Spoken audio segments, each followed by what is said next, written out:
Hi, I'm Debbie Lucci, and this is Matt Witte, and we are with William Raveis, Andover, Massachusetts, and we are two team leaders. We've been in business for a while with real estate, and today's topic is, so you thought you wanted to be a realtor. So Matt, when you first started when thinking about being a realtor, what were some of the things that you thought?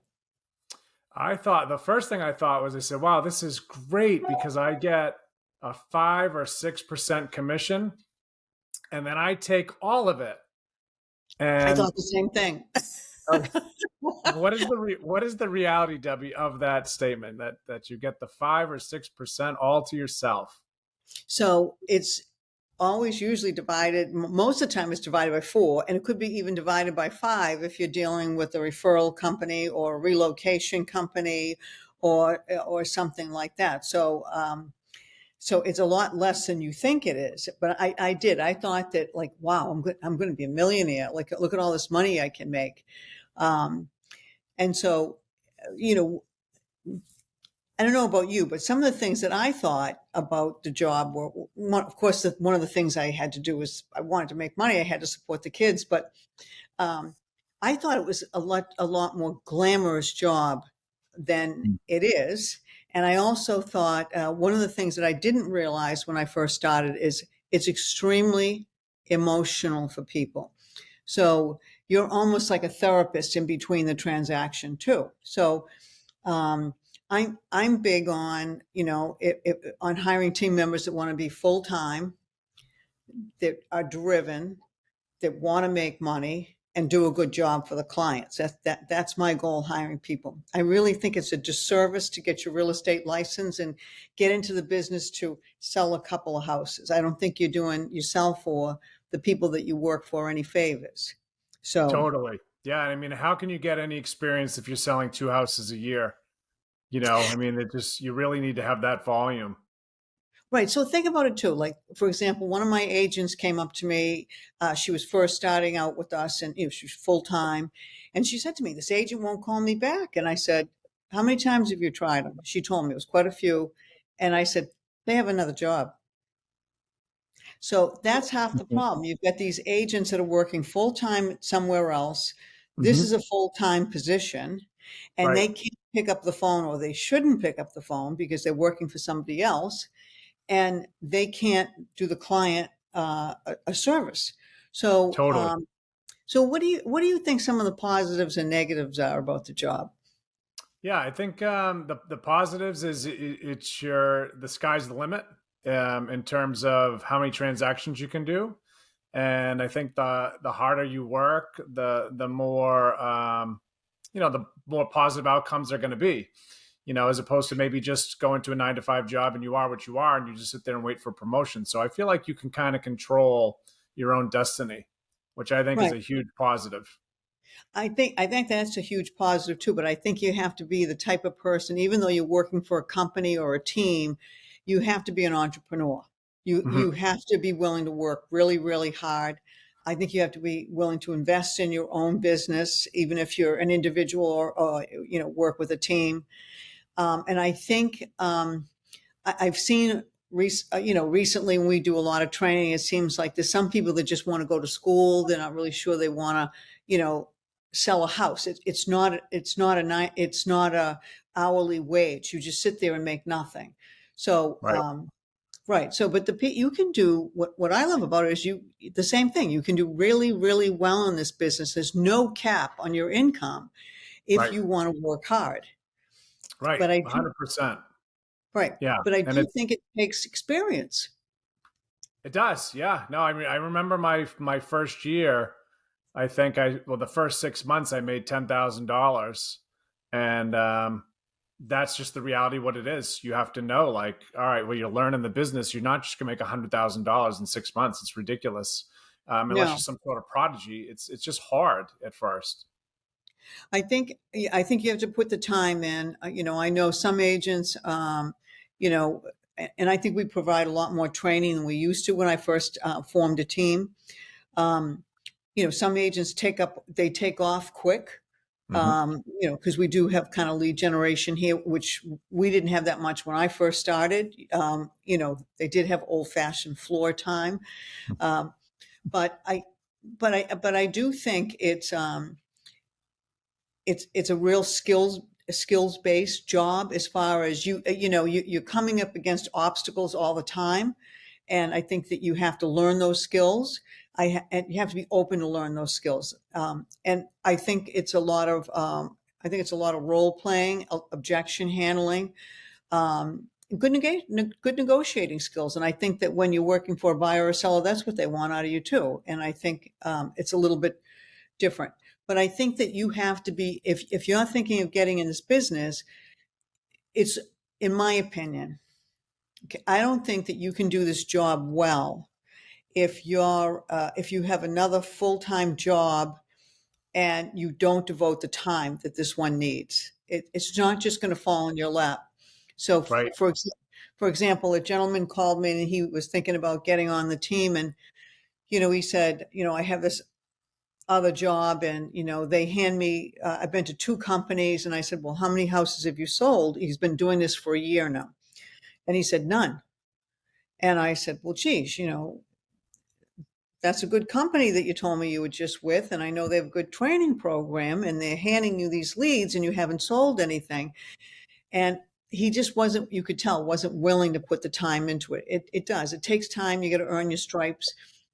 You get a Right. little different once you get seasoned. You get a good reputation. Your phone has a tendency to ring a lot more. But when you first start, you have to be willing to work. And they say 87% of agents fail their first year, Right. right? That's so So I think amazing. That's so high. it's high. That's why I think it's even harder than when I started. When I started, there weren't teams. There was all individuals, and all you really had to figure out was, okay, like I did this really scientific. I drove around Andover, right? Like, okay, who's got the signs, Yeah. right? And that's who I interviewed with. You Yeah. know, did a couple of interviews. To be honest with you, didn't even understand the difference in the companies that much. There was an agent that came out the door and just said to me, Debbie, there's a lot of really nice people at Prudential, Howe and Doherty. That was it. That made my decision to go with that company. And I know that's different. Now Yeah. you've teams, like you run differently than I run. Hmm. And so not only do you get the company and the splits and what's offered for services, now you get a team and what they offer for training, lead generation, support. I mean, all kinds of stuff. So I think it's even harder to really decipher, because I think that shiny object, that commission split, if it's high, can look Hmm. really attractive to some agents, at first, especially coming out of the business. But Hmm. what happens is they get thrown into a pool with no training, no help at all, and they quickly become part of that 87%.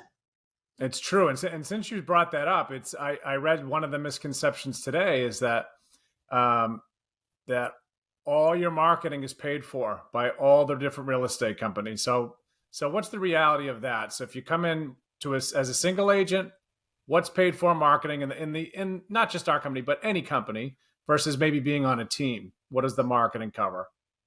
So, um, you know, I've always been the type of person that I really don't wait for the company to do everything. I'd rather just do it myself and just move it along. So I've been branding myself for years and years and years. And, my advertising budget went to about $200,000 a year.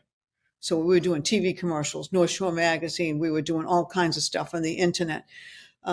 So, you know, to be honest with you, I think Raveis pays for, I don't think almost anything regarding me at all. I Hmm. pick up the whole thing.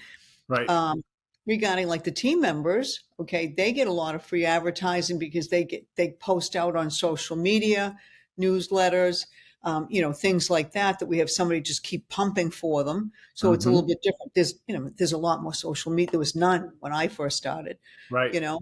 So and I really don't think the company's going to do that for you. I mean, they'll do some, but they're not going to do it like you could do it. So the agents have their own branding that they're out on their social media, and then we push them out on our social media as well. So they get a lot more. One of the things I think we get a lot more is the agents get a lot more support.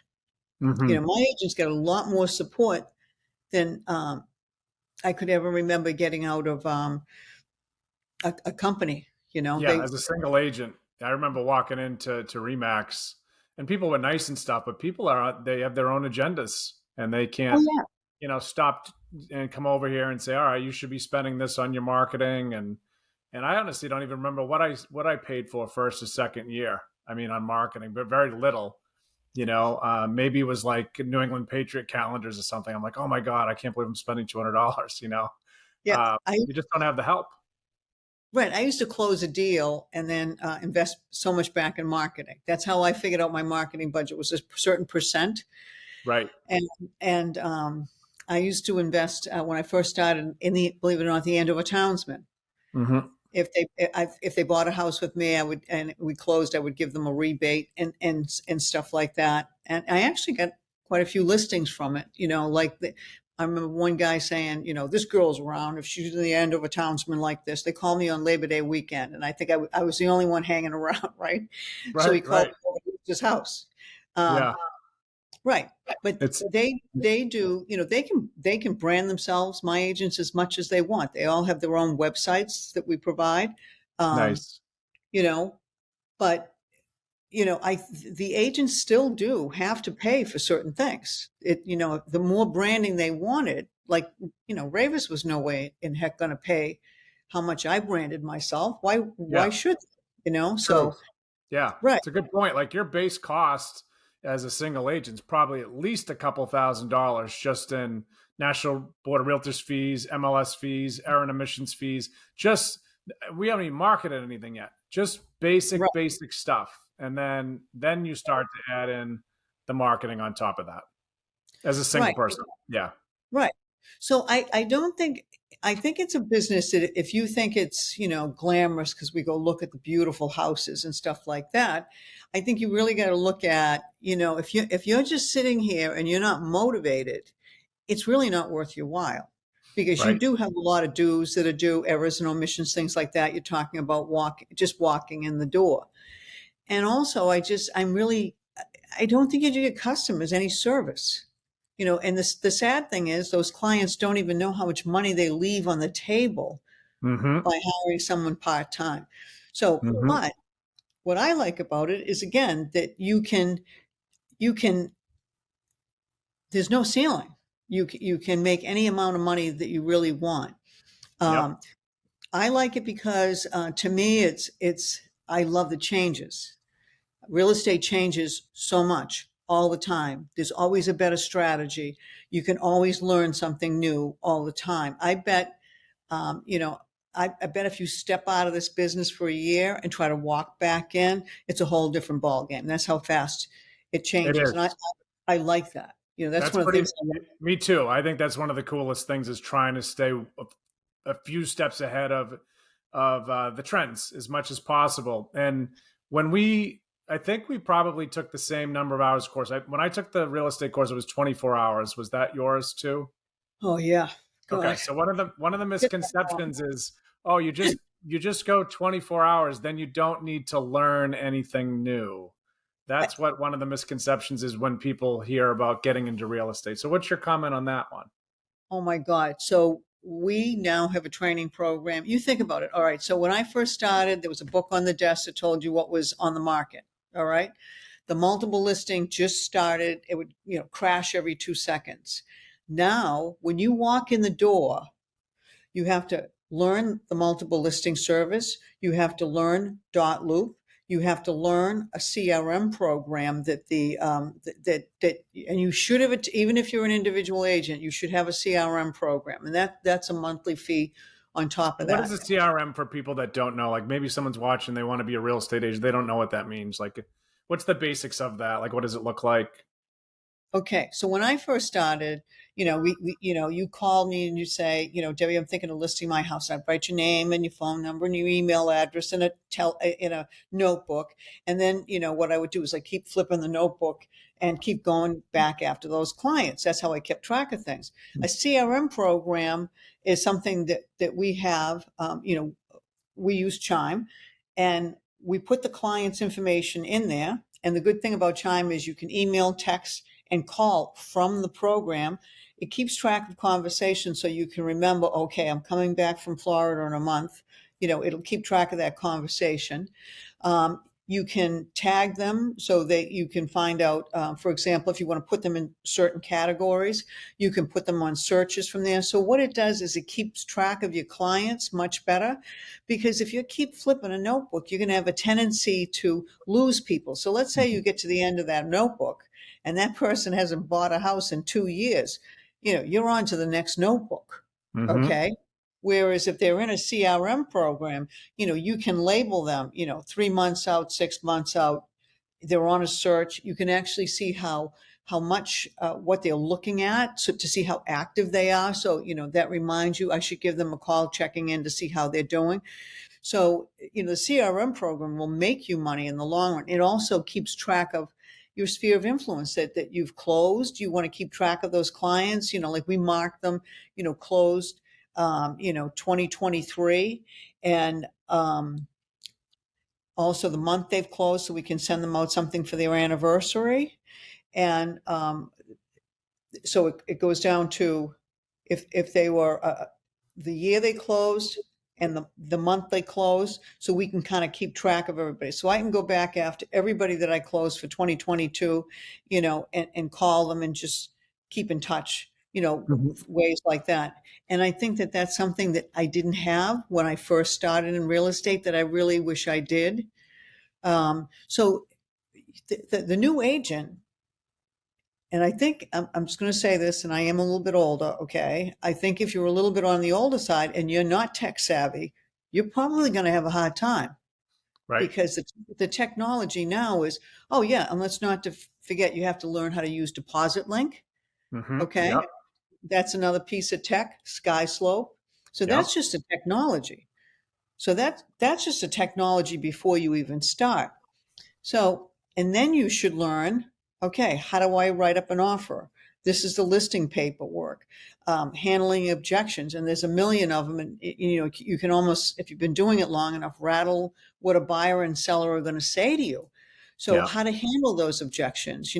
Well, what do I do if I've got new construction that's going to be done in October, and I really want to put my house on the market now because it's a great market. So, what do I do? Do I do a use and occupancy? Do I do a double move? No, I don't want to do a double move. I got to put it in storage. Like, how do you help your client get through this? Right. So there's So so you're much. telling me, if I'm hearing you right, you didn't learn that in the 24-hour real estate course? I probably forgot everything I learned in that course. And it's probably never even been, I don't even know if I could probably pass the test, to be honest. I didn't use a lot of the stuff, like some No. of the equations. I'm like, and I was always good in math. So No, it's true. I remember when I picked up a client pretty quick, and he was shopping for $135,000 house, and I was so excited. I'm like, this is amazing. This is amazing, and I was so excited to work with him, and I met with him, and I thought, I don't even know what the contract to purchase looks like, and then I printed one, yes, and then I had to have an agent help me understand what I was even looking at. I had a fake one. I made out a fake one. And so if you notice, like if you have a multiple offer situation now, and you look at the home inspection dates, they're almost all the same. P&S dates almost all the same. Commitment dates all the same. It's almost like everybody cheated off each other, but that's how Mhm. we've been trained. So True. you have to figure out, okay, how am I going to differentiate myself from all these other offers? Right. So and I think it depends on what market you're walking into. Like right now, it's a seller's market, you know. It is. So right. So you're a new agent. Okay. So, why should they go with you over somebody that's so much more experienced? You have to learn how to handle that. You Okay. do. Yeah, Yeah. you do. And that's the benefit of leveraging the team. Oh, absolutely. Leverage, like how we have sold this. If you get into that I stuff, I've sold zero, your appointment's over. If you go Right. into the we, that's Right. huge. Right. And then also what you can do is get second opinions from team members when they go out to the house. What do you think of the pricing on this? pros and cons of the house. A lot of times if I've got a newer agent, I might go out with them and take a look at the house and, give and help them along, things like that. That's big on the team, which I really think it's hard to work as a brand new agent, as an individual right now. I think it's hard, It unless is. you've got some type of experience. And I mean, I don't know if I started brand new again as an individual agent, I don't know if I would have made it. Yeah. It's totally different. It's way different, and I know when I started, I think at that point it was a buyer's market, because I remember sellers couldn't give properties away. It was shortly after the housing crash, and 09, 2010, we're starting to see a little bit of light, but we still weren't there. I mean, I Oh, I was remember listening with it. writing horrifically low offers and I was getting beat up and left getting and them. right. What's that? I said I was a listing agent at that time, I getting know. beat up. You were probably reading my offers with the lead doc filled out incorrectly, because there was no training for that either. So I mean, one thing we Exactly. do on our team is I make videos of how to fill out a typical lead paint document and what to look for, and how to fill out a typical contract to purchase, just so they can get, the new agents that have no experience can get some baseline for it, and they can always go back and rewatch the video. Yeah, that's one thing we've gotten into a lot more and heavier into is training. I think it's just so important for the agents, and also, the team and the reputation of the team. When I first started a team, I'd be like, get in the car. Come on, let's get in the car. Let's just, come on. Yeah. You can watch me and No. just, Yeah. now it's a little bit different. So, but, I think the pros of the business is, I think it's an enjoyable business as far as, I think it's rewarding. I think it's challenging. I think it's very challenging. I think it's challenging dealing with a lot of different personality types. You get the buyers, the sellers, either buyer's agent or listing agent, whoever you're not. So you get a lot of personalities, and you got to figure out how to maneuver in that. Mm-hmm. I do like helping people. My kind of specialty was downsizers, because I've been through it and I kind of understand. I understand the total emotion when they detach from that family house and how they feel and things like that. And they're going to a new place that, they probably haven't been to since in their 20s, Right. something like that. It's totally different. So I really enjoyed the job, but I'm also very motivated. Mm-hmm. So the people that are not motivated, if you think this is a job where you're going to sell a couple houses a year and open the pretty doors, you really shouldn't get into it. That's my opinion. I think that Yeah. it's a good job if you're an entrepreneur and motivated. I'm the same way. You have to feel really motivated, and whether I have 4 deals, 6 deals, or 2 deals, they feel like zero all the time. I feel like Yeah. I'm never closing anything. Isn't that funny? That's the way I feel too. I always worry. Always Mm-hmm. worry. I never Always. yeah, I never relax, because God knows, I know the spring market's here, but something's Yeah. coming around the corner. Yeah. Well, that's the other thing too, Matt. I mean, think about, since I've been selling in 26 years, and you're going to be prepared for this as an agent. When I first started, the market was shooting right up, and I'm like, oh, this is great. This is Mm-hmm. wonderful. And then all of a sudden, 205 hit, and in Andover, Mm-hmm. that's when the market changed. You could feel it, summer of 205. Right. I wasn't prepared for think of all the things we've gone through in the real estate market. 9/11, Mm-hmm. the Mother's Day storms. You couldn't show houses. The basements were flooded. Right. I The remember. gas explosions. Right. Okay. Worst one of all, COVID. Mm-hmm. Okay. When COVID first hit. Now, you have to be prepared for something Yeah. to happen. You do. Yeah. And it can, like, how are you going to do a home inspection when there was a gas explosion in that area and they can't turn on the gas? Right. No You gas, know, no electric, nothing. Nothing. So you really have to be prepared for a change, and you have to. I think if if you want to be a good agent, you have to be prepared for the change, and you have to be able to pivot. You have to be able to. A great agent will say, "All right, this is the problem. What do I need to do to maneuver around this?" Like, for example, COVID. Mm-hmm. Okay, if I didn't have some of the unbelievable admin that I had, that rose to the occasion with me, Christine and Adam. I mean, my God, I didn't even know what a Zoom was, you Right. know? Yeah. Yeah. And you guys were cranking out Zoom videos. I remember seeing those on Facebook, and that was early. Like that was, people weren't doing that. That was and that was a quick move. And I remember like I was thinking about, geez, you know, uh am I gonna run out of money? We got nothing coming in. And you know what? I had read some stuff and I went on Facebook and I said, who's working and where do you work? And a bunch of people put in where they work. All the nurses and doctors, I sent them a Starbucks gift card privately. And I wasn't parading on Facebook saying, oh, look at me. I just felt like, you know what, this is a good thing. I'm going to do this. And it's not a big deal, but you just got to do things that are unorthodox out of nowhere. Right. Right. Yeah. We did some meals up at the hospitals and stuff like that. And it just, yeah, I think you Nice. just kind of needed to feel good at that time, you know? Definitely. Yeah. Yeah. Puts it in So, perspective very quickly. yeah. So I've seen, you know, in my career, seen a lot of agents kind of, come and go and stay and things like that. So one of the stats I heard today was that 30% of the realtors are not going to renew their license. I heard that at the office meeting today. No kidding.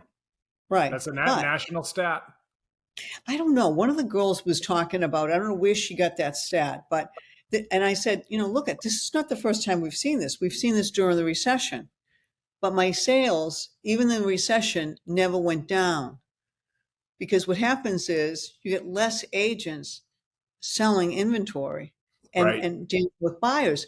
So again, it's going to, if you're an individual that's just, I'm selling Auntie Susan's house and, blah, blah, blah, and you're not really in it, Yep. you probably won't make it in the long run. Yeah. Okay. And you're going to, You'll see, okay. But if you're, you'll see the for sale by owners kind of go away too, because we've seen a lot of those too.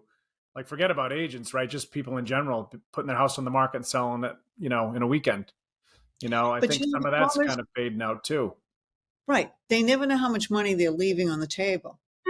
They Yeah. don't know that they don't know the tens of thousands they've lost by not No. having an agent that was experienced deal with it. Yeah. So, and you know what? I think you don't know how much experience that you've gained over the years from different people's situations. I mean, I'm still learning something new all All the the time, time, right? Like all the all the time. time. Yeah. Yeah. I mean, I talked to a for sale by owner last couple of weeks, and I think I might have mentioned this to you before. And I'm good friends with him. And he said, you know what, Matt, we really like you, but I'm going to sell this multifamily on my own. And I said, listen, man, that's really nice. And I've known you a long time. And he's an author. I said, why don't I just start writing books? I mean, I can write books too. And he laughed because he knows I have a math degree. I can't write books, And I said, that's the same thing you're doing. You're Right. trying to jump into our profession. It's not what you do, you know? And hopefully less of that will happen where people are selling it on their own. Right. But I think sometimes as we've been in this business, we forget how much experience that we've accumulated over the years. And you're not going to get that out of that test and just getting your license. It's not even close, you So know? true. Yeah. I mean, I've seen for sale by owner built in 1961 and it says lead paint, none, NONE. Go to the lead Yeah. paint database. This whole other story, and you'll say to the seller, "You sure you don't have lead?" And they say, "Yeah, I'm quite sure." I said, "Have you done a lead test?" And they said, "No, but I know there's no lead in here." I'm thinking this is a horrific lawsuit Yeah. potentially. Yeah, exactly. You got to be really, really careful as far as that stuff is concerned. Yeah. But I think overall, to me, it's been a great career. I've really, really enjoyed it. I think one of the things that I enjoy the most now is mentoring, because I think the boys, Doug, Howe, and JB, was so good to me, and they spent time with me. And I remember Doug would have training classes and things like that. And I don't think it's as intense as it is now, because there's so much to learn, a lot more technology now. But I just think it's been a good career for me. I think it's a good career if somebody is motivated Mhm. and I do enjoy helping people. Now I enjoy helping new agents get up off the ground. It's one of the things but I like motivated agents.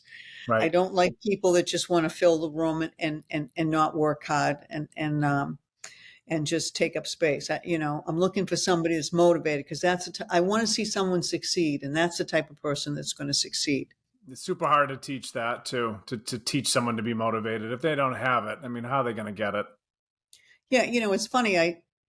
Somebody said to me, probably about not that long ago, how do you stay so motivated? What is the carrot in front of you all the time? And I looked at her and I said, how do you not? Like, I don't know, like, what do you want to do? What do you want to accomplish? I mean, you Right. know, yeah, I think even if I was retired, there would be something that would motivate me to do something. I have to have that passion.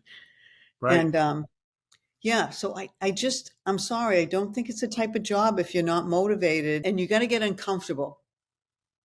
Okay, Yeah. you got to get on the phone. You got to put as I say to the ladies, you got to put your alligator skin on and pick up Hmm. the phone. Yeah. Okay, Pick up the Bec- phone, and it can even start like when you're going in and you're getting your coffee, or you're walking on the street to talk to people. And I don't walk up to you and say, "Hey, do you want to sell your house?" But I might walk up to, if I see somebody I like, oh, I love those sneakers. I like that jacket. That's a nice jacket. And I just keep walking.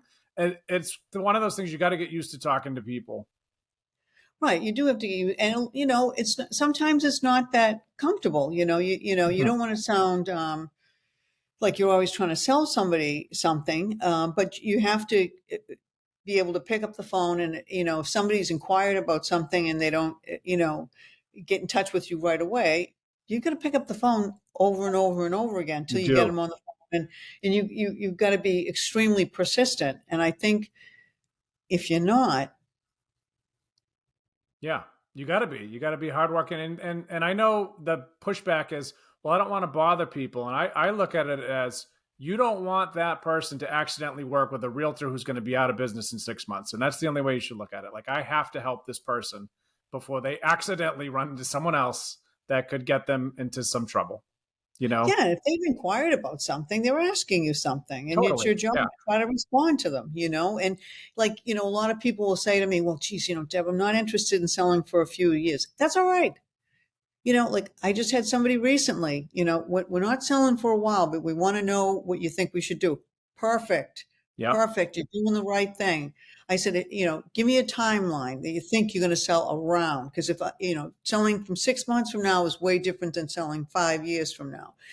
And, to be honest with you, it makes my job so much easier opposed to the person that calls me yesterday and wants to put it on tomorrow, and the house Hmm. is filled with junk, and the roof is old and the basement's leaking, and I'm like, all right, let's get the contract.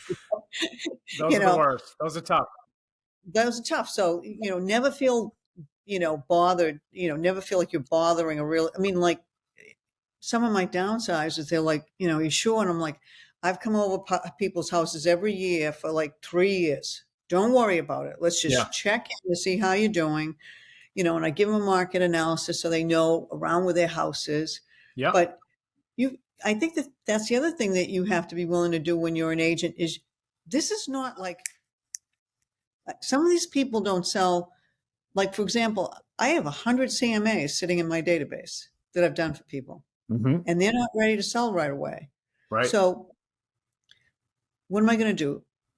I'm not going to beat them to sell. I'm going Yeah. to say, okay, what's good for you? Let's touch base. I kind of keep them on a search Yep. with what's going on in their price range in the town they're in so they can kind of keep track. And I Exactly. just check in with them every once in a while. But Yeah. you have to, it's not like, oh, geez, I got a listing. I'm just going to go right out there. A lot of it is you have to be organized. You Yeah, have to keep touch with them follow up. And I had somebody over, on a over. postcard for 4 years before they called me to sell, Right. you know, Yeah. and that's part of it, just sticking with it. You don't think about like, oh, I paid more money for postage. I paid more money for postage. It's that Right. slow So drip we all do. Right. So it's a lot of agents. You'll, well, I sent out postcards. I didn't hear anything. Well, I mean, geez, what you send out one postcard to all these one people? one postcard. And I got to tell you something funny is when I get postcards, I'm hypersensitive to them. I read them more carefully to see if there's anything that caught my eye. I don't know if you do that at all, but sometimes you'll see Oh, the ones that look handwritten. I'm like, ooh, that looks like it's handwritten. That's pretty good, you know. yeah. Actually, this was one of my agents who put out a great one, and I saw that, and I'm like, geez, she's smart. That's a good idea, But but yeah, it's something. I think when you're a realtor, you have to be prepared. It's a long race. It It's is. not a sprint. It's a marathon. And Right. you got to be ready for it. You can't send out, I sent out 250 postcards. It didn't get me anything. I'm not doing it I'm again. out. Right. I'm done. Yeah. Right. Social media, I made a post and I didn't get a call. Right. Anyone looking to buy or sell, I can't believe I didn't get a call off that post. Exactly. Right. So Yeah. let me ask you this last question. This is my favorite one is misconception for realtors. So you want to be a realtor. I want to be a realtor because I have flexibility in my schedule and I don't need to work as many hours. Oh, God. All right. So do you want me to tell you some horror stories with the family? Oh, God. All Yes, right. please. Okay. So what are you kidding me? You don't have any flexibility. You don't have a life for a while. I mean, that's just the way it is. I mean, I worked like 17 years, 7 days a week, Mm-hmm. and I remember being at um, my mother's birthday brunch. Okay. And the whole family was there. I'm probably family members will probably see this, but that's okay. Um, so I was in the middle of the table and I was against the wall. Okay. So in order for me to get out, like four people had to get up and I wasn't even thinking. So it was Sunday and I had the girls in the team running open houses. No, they have questions. Okay. I have to answer because sometimes they don't know the answers and people don't like to wait. And so um, I was under the table texting and I didn't want to bother anybody. I didn't pick up the phone. I wasn't rude and picked up the phone. Okay. But I was under the table quietly texting all the answers. And I get a little backlash from the family on that. Um, my kids, my son loves real estate, ended up getting in commercial. My daughter hates real estate because of, we're going to the movies now, Mom. They said they were going to write up an offer. Just give me 5 minutes. I'll be right over there. I mean, I actually got, Five's an hour. right. I actually, I was dating this gentleman a while ago. And what happened is he said to me, you said this was a Saturday. He said to me, and this was years ago, so I still remember that's how bad it was. He said to me, you said you were going to be over here at 2 o'clock in the afternoon. Where are you? I'm like, I'm writing up an offer. I mean, like, I mean, no, we didn't make it, I mean, that was it. We Right. broke up, but I mean, it was either, him or feeding the kids. And I, Right. I chose to feed the kids. Good decision. Yeah. So yeah, it does have a little strain on your personal life, a little bit, but It does. I remember yeah. being at Disney in April and I had 6 under contract and my phone just wouldn't stop and we had a title issue and you know what that can be like when you're Oh, about to close and I am literally in line and I was rude standing and waiting to get on Peter Pan and I'm like, you know what? I'm gonna be in Peter Pan line for an hour anyway. I might as well pick up the phone. And my wife is super patient with this whole thing. She always has been. So I'm on the phone talking about title issues. And when we got back from Orlando, I said, you know what? I don't think I ever want to go on vacation in April again because you know what April can be oh, like in the real estate market. it's a You strong market. learn. Oh yeah. Oh God. I remember the first time I went away on vacation, it cost me more in the referral fee I had to pay the agent covering the buyers than it did for the vacation. Right. Killed me. I'm like, oh God. And I was carting these people around and this house just hit the market while I was on vacation. And I mean, you know what they say, if you want to make money in real estate, go on vacation. All of a sudden the phone starts ringing like crazy. You It, can't it, get out the it door. is so true. And I'll tell you, and it doesn't matter when it is. Because I remember we were in Germany. I'm like, nobody's going to call me. It's December, right? Sure enough, Yeah. and the same thing. I didn't have a team. I'm paying people to cover, and it's Oh, that's another benefit of the team is when you're away, you can all cover for each other. yeah, it is a benefit of the team, and they're good about that. And I don't know. I feel like my life is way more balanced than it used to be. I mean, I'm still single, but I mean, like it's not. I'm not as bad to date as I used to be. Running out the door at 2 o'clock in the Don't fix everything. So afternoon. But it's so it's good. it's you know it's just, yeah, and I think that's the benefit of a team is the balance. But I think if I was a new agent starting now and I thought I was a good fit for the business, okay, motivated, driven, good fit for the business, willing to take risks, willing to invest some money in myself, I would definitely interview teams and find out the difference between them, because it's just so hard to get that kind of support as a single agent now. And it's kind of great because you get the brand of the company Hmm. and you get the support of the team and the collaboration of ideas. And I think you get up and off the ground much quicker. Right. Yeah. Yeah. Yeah. No question. No question. So that was awesome. That was really good. And it's great. I hope a lot of future agents watch this. So if you're thinking about becoming an agent, you should definitely call Debbie or myself. We'd be happy to talk to you and extend this conversation. So you can reach me at matt.witte@raveis.com. And Debbie, how they reach you? They can reach me at deborah.lucci@raveis.com. Okay, and stay tuned for the next one because we're hoping to do a live one soon, so you can jump on and we can answer your questions as we kind of go here. So we'll look forward to seeing you next time. Have a great day. See ya.